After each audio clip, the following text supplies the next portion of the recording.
It's a beautiful day. Hey, hey, hey, hey, hey, it's a beautiful day. It's a beautiful day. Hey, it's a beautiful day. Hello and thanks for joining us today on Our Town. This is the beautiful East Kimberley and it's where we're going to spend the next few days taking in Halls Creek, Wyndham and last but not least the beautiful Kununurra. So don't go anywhere, you're in for a real treat. Just under 700 k's north of Broome on the northern edge of the Great Sandy and Tanami deserts is Halls Creek, the last stop for farmers who used to drive cattle along the legendary Canning Stock route. Halls Creek is a town with plenty of culture and colour everywhere you look. The car bonnets and bins have popped up throughout Halls Creek over recent years, as well as being used to promote and identify nearby tourist attractions. They've also painted well-known locals who have made it big time in the AFL. They really do light up the town.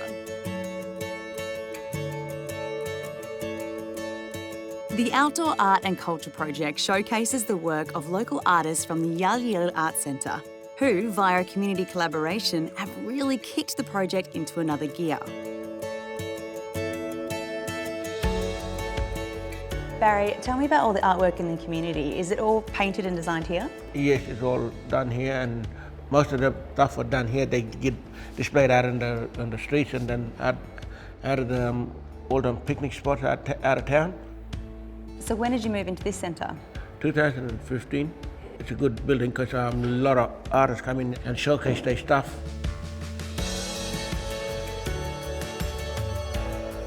Now Barry, how important is it to have facilities like this in regional towns like Halls Creek?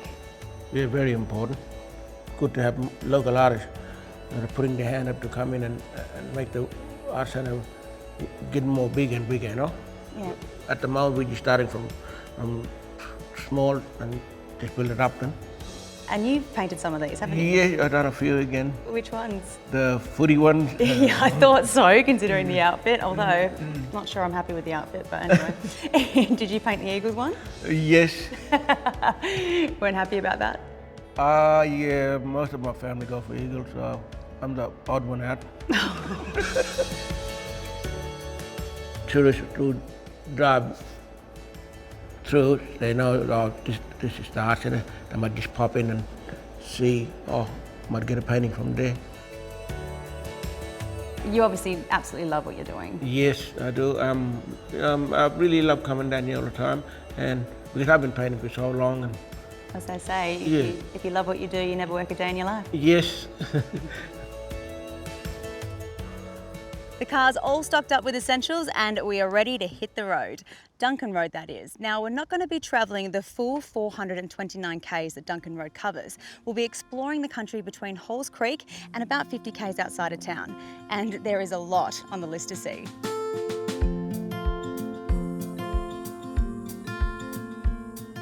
Stop number 1 is in memory of the helicopter pilots who have died in providing a service to the region's pastoral industry.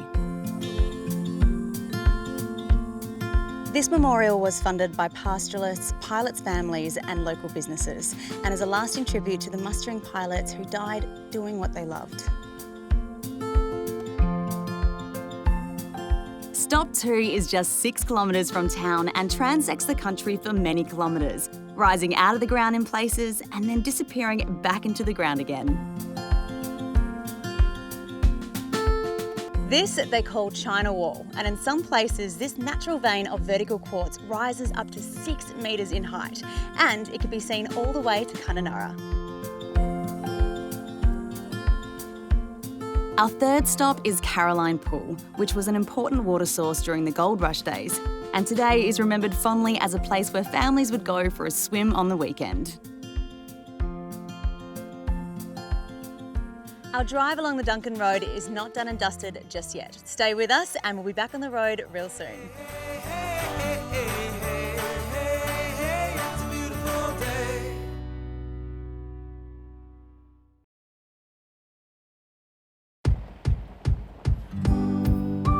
Before we make a stop at Old Halls Creek, we arrive at what was the last stop to rest before heading to the old township.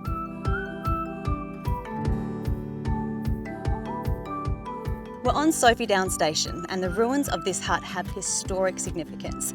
During the times of the Halls Creek Gold Rush back in the late 1880s, the nearest port for supplies from Halls Creek was Wyndham, with the horse tracks following the most important watering holes. And this hut here was their last chance to rest before travelling to their final destination.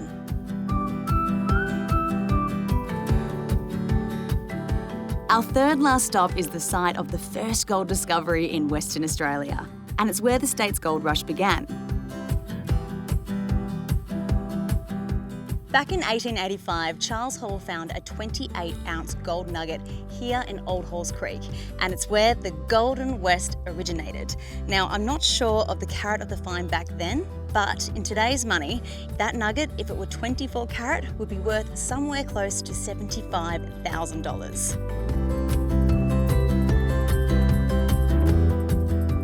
And in August 2018, as part of its 90th anniversary, a Royal Flying Doctors Memorial was erected here, recognising the accident of Stockman James Darcy in 1917, causing a chain of events that eventually led to the founding of the Flying Doctor Service in Australia. 40 k's out of town is the beautiful oasis of Palm Springs, one of the most popular spots in Halls Creek, and you can see why. This is the only all-year-round freshwater swimming spot in Halls Creek.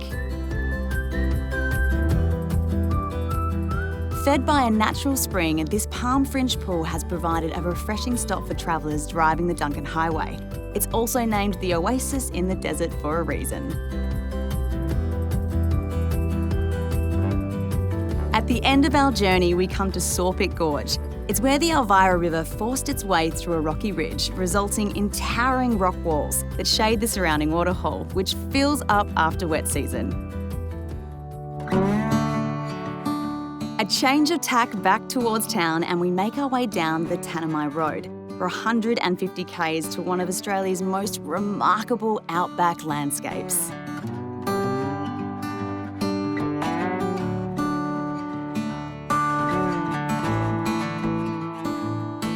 At 875 metres in diameter, Wolf Creek Crater was formed by a meteorite around 300,000 years ago and was brought to the attention of scientists during an aerial survey in 1947. It is the second largest to be found with fragments of meteor. There are various dreaming stories about how this crater was actually formed. One such story describing the round shape being formed by the passage of a rainbow snake coming out of the earth. This place is now prominent in artist work from throughout the region, and you can see why. It's pretty incredible.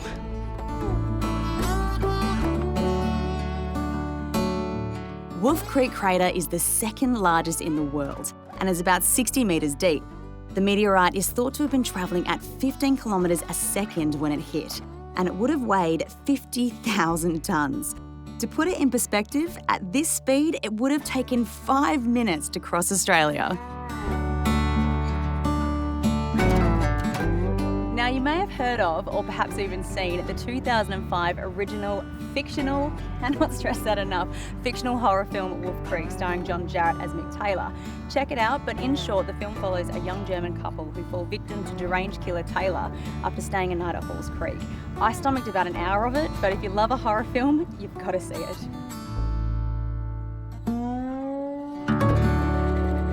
We've made our way back to base at Halls Creek, but before we dig it on the road, we stopped here at the Visitors Information Centre, and I recommend you do the same if you want to see the best of this part of East Kimberley.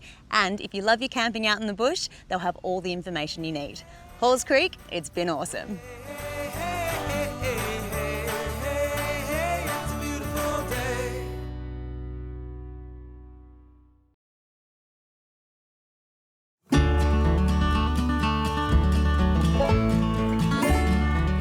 A new day, and we are on the road towards Wyndham, where there is some local wildlife on the menu.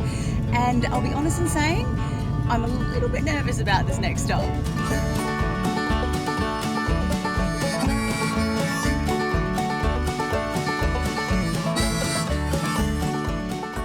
Okay, Ellen, I'm here to try this very famous crocodile pie. What am I in for? It's really good, very popular. It's a white meat in a white sauce, so give it a go. Okay, all right, if you say so. So we started making them about 3 years ago when we first opened up the bakery. We're very popular. We also do a barramundi pie as well. That's delicious. Is it just crocodile? Yeah, just croc. They use the tail of the saltwater crocodile and we get the meat from Darwin. Okay, I'm sure everyone says this, but I was apprehensive about this. That really was. It's actually really good. Yum, hey. Oh, I'm going to have some more. Is that all right? Go for it.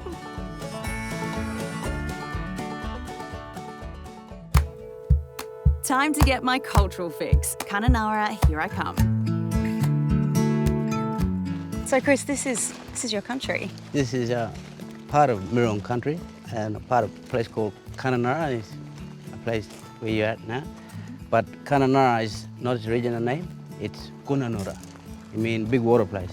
But where we're at the moment is the national park. This place is very significant to us. It's very special. It's where our elders, our ancestors used to camp. It used to be a big gathering ground where a lot of people come together to sit and celebrate, ceremony, dance, sing and dance, and be happy and joyful. Chris, there's a lot of rock art in this area. This one here is about the lightning man. So as you can see, that's his arm up top, the head and his feet. Yeah. And the bottom here is a funny shape. Well, that's where the lightning came from. To strike down as a lightning bolt. These rock art that we see around Australia are actually art places where we were taught our culture. Our history was written on the walls of the rocks for the children to see. So every animal you see has a story, history, and a meaning. Okay, so this is a boab nut, and you can eat all of this inside it, is that right? Yep, Okay. This is the flesh, and it in our language we call it gridawan.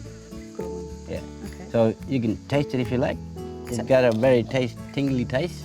Okay. Tingly taste. You eat the flesh of it, and then once you finish with the flesh, you end up with the seed. There you go. Okay. You And can I eat that. You can crack the seed open, and there's a peanut in there for you. How do you crack it? It's quite hard. Well, you get plenty of objects around you. This is our damper. This is what damper tastes like. Does it come with the honey and butter? Or does you put that on there? I put it on there, especially for you. Thank you very much. How did you traditionally make it? You know, back in the day. Is it... Well, I think that's where the ladies are handy. They're Is that the right? ones who could find what they need to find to grind, to collect, and to make. And it goes in the ground Yeah. with a fire? Yeah, and the men, all they do is run and collect the meat, bring them back, and also they got job is to protect. Protect. Oh, it's beautiful. Do you eat this every day? Oh, when I get a chance. When I go bush, I love it.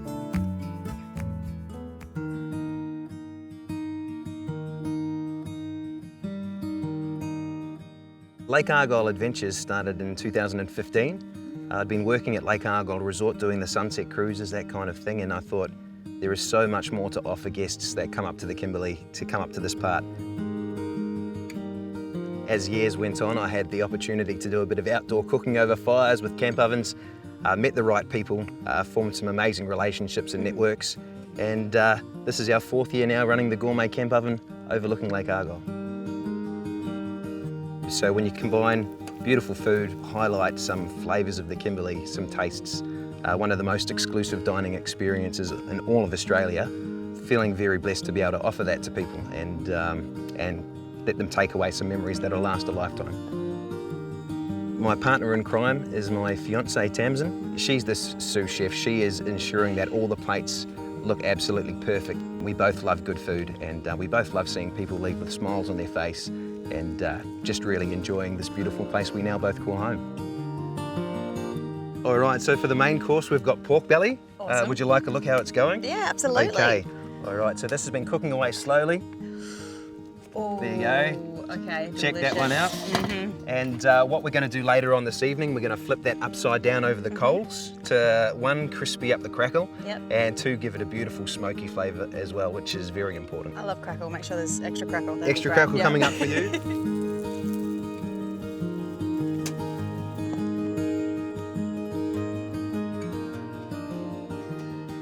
Oh, wow. Josh, I'm a little bit lost for words. This is just spectacular. Yeah, I mean, we're the luckiest people in the world to be doing this.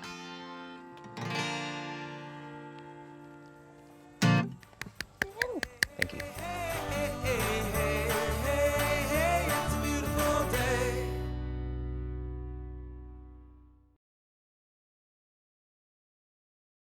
In locations such as Kununurra and Halls Creek, you cannot underestimate the importance of connected communities.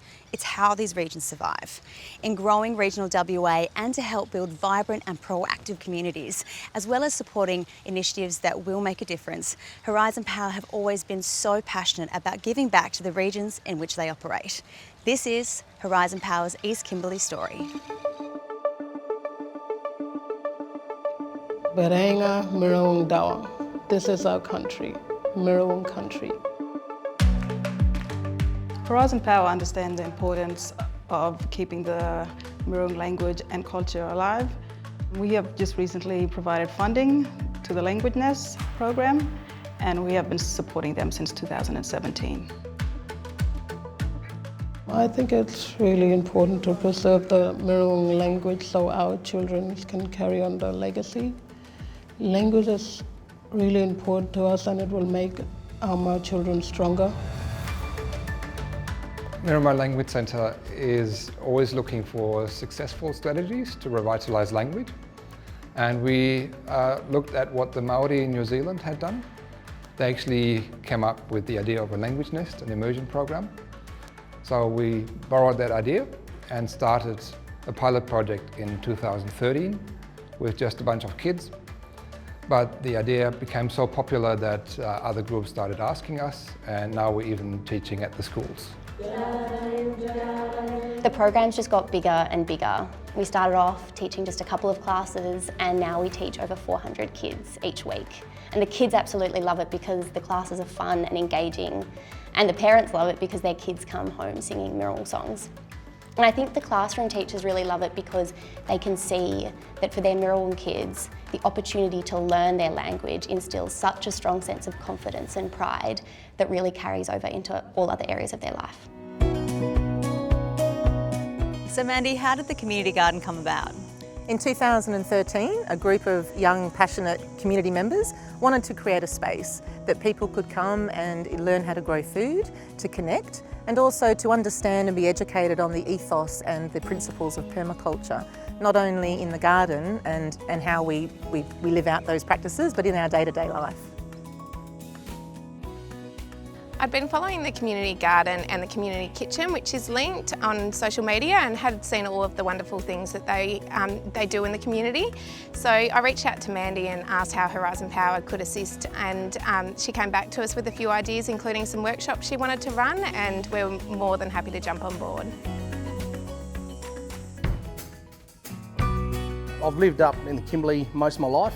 I've been with Horizon for about 10 years now. Started as a lines person, building, maintaining power lines through to high voltage switching. In the last 3 years, I've moved into the crew leader role. So I've got 7 lineys that report to me. I've been a lines person for about 27 years now. It was just something I moved into that I always loved. Thoroughly enjoy Kununurra. It's a great lifestyle, great place, plenty to do. It's a good working lifestyle. The conditions we work in is quite hot and muggy. We just have to get it done. Even though on a 45-degree day, I mean, we're looking at 90% humidity. You know, we can't just tools down. We tend to manage ourselves. We've got a really good crew that work together really well. We do have to put a lot of trust in each other because of the conditions. We like to keep a really good, positive relationship with our customers. We're part of the community, so we live in the community, we play in the community. You know, we're customers ourselves in the community, so to keep a good relationship with the, you know, we spend time talking with our customers and understanding their needs as well. We're on 24-hour call 7 days a week. We'll always have someone available to attend a fault. We're here to help. We're here to work with the community and keep everyone safe at the end of the day.